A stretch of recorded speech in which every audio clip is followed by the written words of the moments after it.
Welcome to the Sharkpreneur podcast with Kevin Harrington and Seth Greene.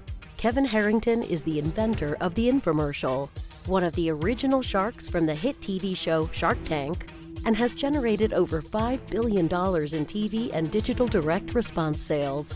Seth Greene is the world's first trusted authority on cutting-edge direct response marketing, a best-selling author, and the only 3-time Marketer of the Year nominee. On the podcast, Kevin and Seth interview Sharkpreneurs who share straight talk on what it takes to explode your business.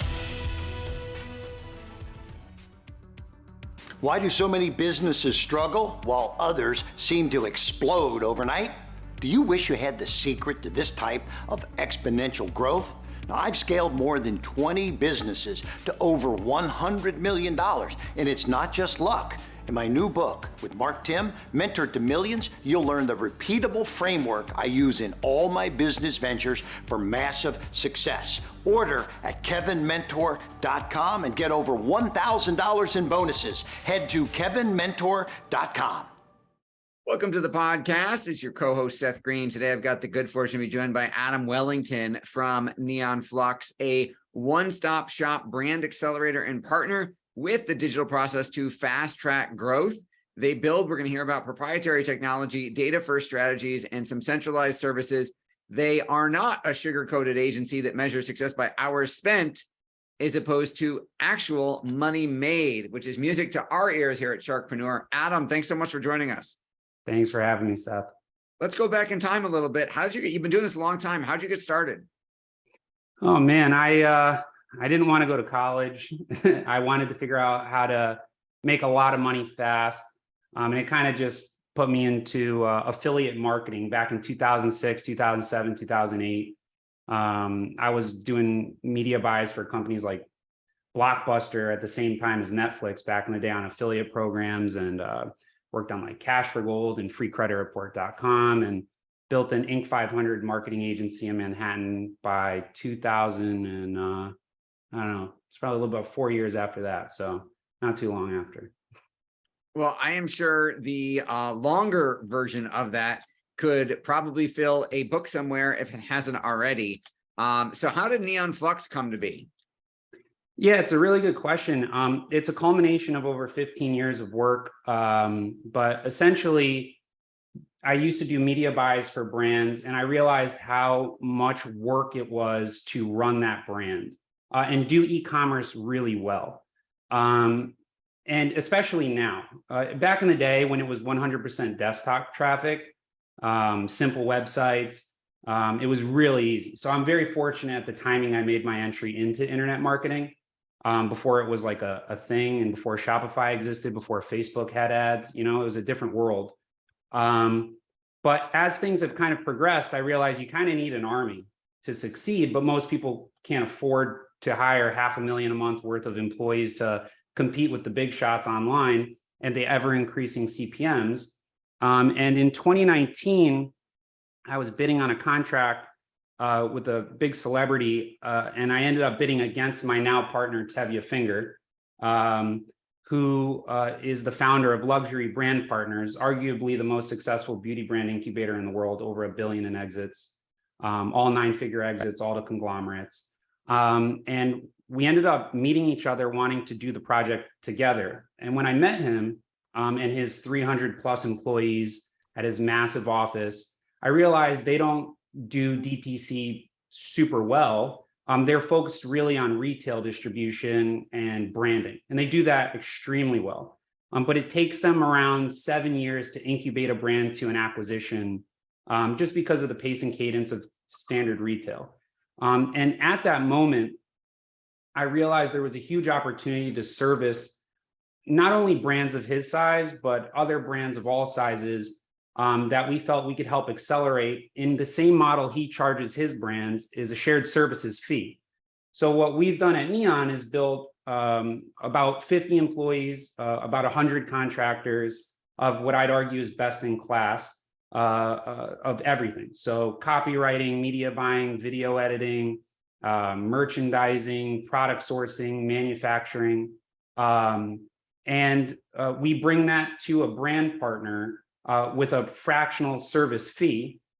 Instead of like a media buying agency, they only do one thing for you. They make ads, they buy your ads. But then you need other things, right? You need someone to help with the Shopify site and the emails, and there's always something, and the merchant processing and the accounting, and it all adds up, and the R&D and the packaging, and it's very inefficient. So what we do is we come to a brand partner, typically structure an 18 to 24 month contract. We take over e-commerce operations or bolt on to whatever existing infrastructure they have, and we multiply their workforce for a fraction of the fee. And how we do that is we basically lose money until we grow the business, and we eventually try to earn equity into the brand, but only if we've done what we call meaningful multiples. So growing a company to 1 to 2 million, so 2x growth, not that big a deal. Growing at 30 million to 60 million in 12 months, very big deal, and we can earn a piece of the pie for doing that, cost effectively saving that brand millions of dollars. So we have brands everywhere from 1 million a year in business to 50 million is our biggest right now. Currently, fortunately, knock on wood, in the last 2 years of starting Neon with my partner Tev, we have 100% success rate on scaling brands. But yeah, effectively, we save companies money. We're sort of like a Tesla gigafactory of e-commerce, everything under one roof. You don't need to go find someone to do something for you. We have it there for you if you need it. And yeah, that's what we do. That is awesome. I love the business model.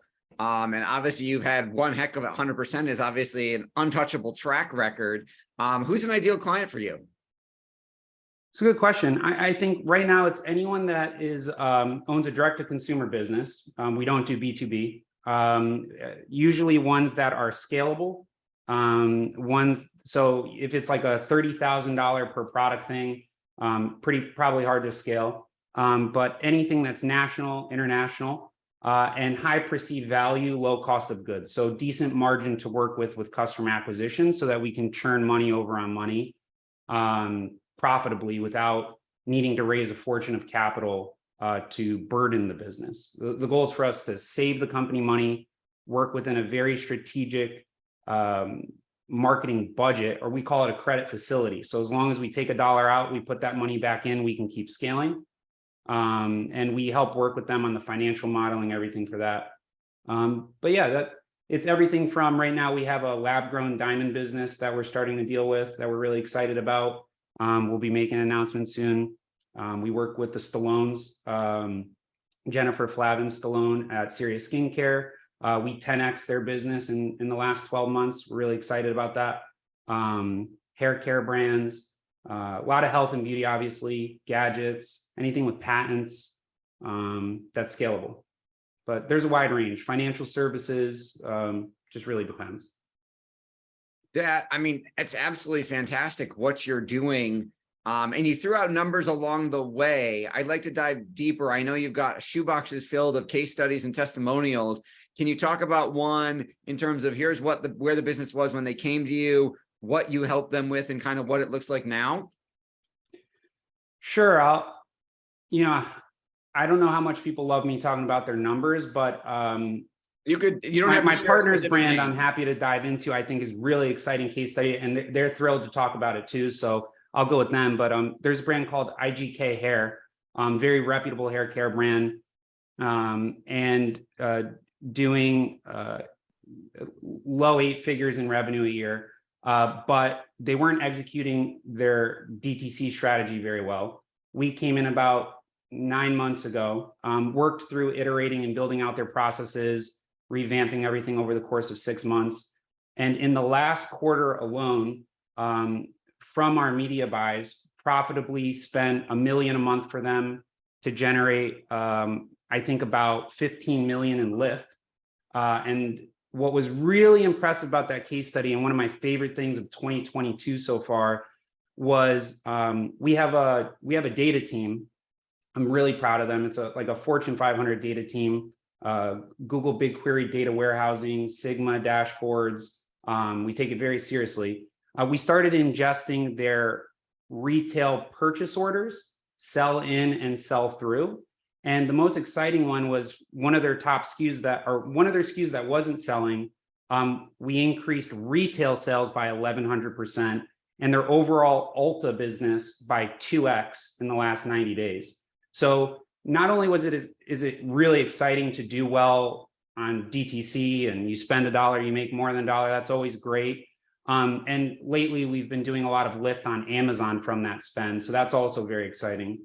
But I would argue correlating the retail lift from that spend is really the most exciting to me. One of my favorite case studies so far, and we're excited to see how that translates through increased budgets in 2023. But if we can prove that we can deploy capital very strategically online through DTC buys, and by which you don't have to spend them in other traditional channels to get your traditional lift elsewhere, then we're probably one of the most cost-effective divisions / partner you could have at a fraction of the cost. So that's probably my favorite case study so far. Yeah, I mean, that's absolutely incredible. Is there a minimum, whether it's revenue or ARR or MRR that you want your clients to have where you can start moving the needle? Yeah, totally. I mean, our operation is obviously not cheap to run on our side. We're sort of like sweat equity venture capital in that regard. So we do spend a lot of money to carry this expense, and we don't push that entire expense or a fraction of it actually onto every partner. So you're right in asking like who's the best budget wise to work with. I would say we typically like to work with brands that have the ability to do a $500,000 to $1 million credit facility. So it's definitely not cheap. This is not something we can like go spin up a 10,000 a month e-commerce business. We only have so much capacity. We're not an agency that wants 1,000 customers. We want to have meaningful relationships with a small group of partners. So we, instead of being a mile wide and inch deep, we're really focused on growing what's in our portfolio. And where they are when we start, not necessarily what matters to us, because let's say, for example, you're a $50 million business and we can earn a tiny piece of that. Or if you're a $2 million business, but you have the facility to grow it. We did that for one of our partners in 2021. It was 2 employees. He had $1 million, started a supplement brand, and we grew them to 60,000 subscriptions and $2 million a month in revenue in 12 months. So they kind of started at a much different place than some of our bigger brand partners. But it really just goes through our deal committee. We review everything. We see if we feel we can actually grow it. So we talked about 5 brands a week. We only have about 7 brands in the portfolio today. We'll probably end the year at 15 brands in the portfolio. So we're really trying to maintain focus on what we feel has a high percentage shot on goal, Absolutely. I mean, with all the success you've achieved, what's your biggest challenge now? Oh, it's a great question. It really depends on the week. We're building a 7,500 square foot warehouse office that I'm super excited about. So there's a bit of the back and forth of managing that. I would probably say it's people management at this point. We've kind of scaled fairly large to where there's a lot of systems in place and optimizing systems. And yeah, I would say it's just making sure that the train keeps moving. I mean, we don't have any major hurdles today. We fought really hard the last 2 years to get into the position we are now. A lot of great deals in the pipeline, and probably also our tech that you had mentioned at the beginning. We're hopefully making an announcement on the name, acquiring a really cool domain for that. But we've built an internal platform that's sort of like a ClickFunnels meets Shopify meets NetSuite ERP. And it's got a drag and drop funnel builder that we use so that we can iterate on our landing pages incredibly fast internally. We didn't intend to make a SaaS business out of it, but we pumped so many millions of dollars through it at this point. It kind of seems like you kind of have to for how much we invest in that software, but it's super exciting. Yeah, I mean, it depends on the week. There's always something. Your passion is obvious. What do you like best about what you're doing? Oh man, my father was an engineer. I'd imagine somehow in my DNA I have that. I do love solving problems. A lot of people run from problems. I run towards them. I like to solve problems. So Finding out how to scale businesses very rapidly intrigues me. I don't have to get paid extra to get out of bed to do it. I love it. I love the people I work with. And I think that a lot of the people that work at this business are problem solvers, and they enjoy that. We're not sending rockets to space like Elon, but it feels like it sometimes. Absolutely. Well, we greatly appreciate your time. We know it's incredibly valuable. For our folks who might meet your criteria, where is the best place for them to go, and where is the best place for them to learn more? Yeah, just our website, neonflux.com. You can always reach out if you have any questions. Brands that we don't feel we can help, we'll always make a referral out to different partners that we've met over the last 15 years. So we're not hoarding any secrets there. We're happy to help people. So feel free to reach out.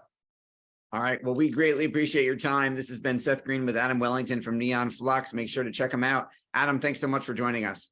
Thanks, Seth. Appreciate it. Thanks, everybody, for watching or listening. We will talk to you or see you next time. Do you need money to fund your idea, product, or service?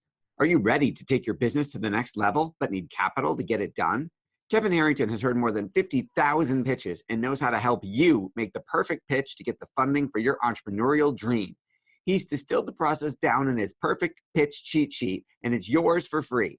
Just text PITCH to him right now at 727-888-2100. Text PITCH to 727-888-2100 right now and claim your free perfect pitch cheat sheet. Text PITCH to 727-888-2100 to start funding your dream today. This show has been produced by Market Domination, LLC. To discover how you can have your own show completely done for you and turn it into a real published book and become the authority in your marketplace, go to www.marketdominationllc.com/podcast offer.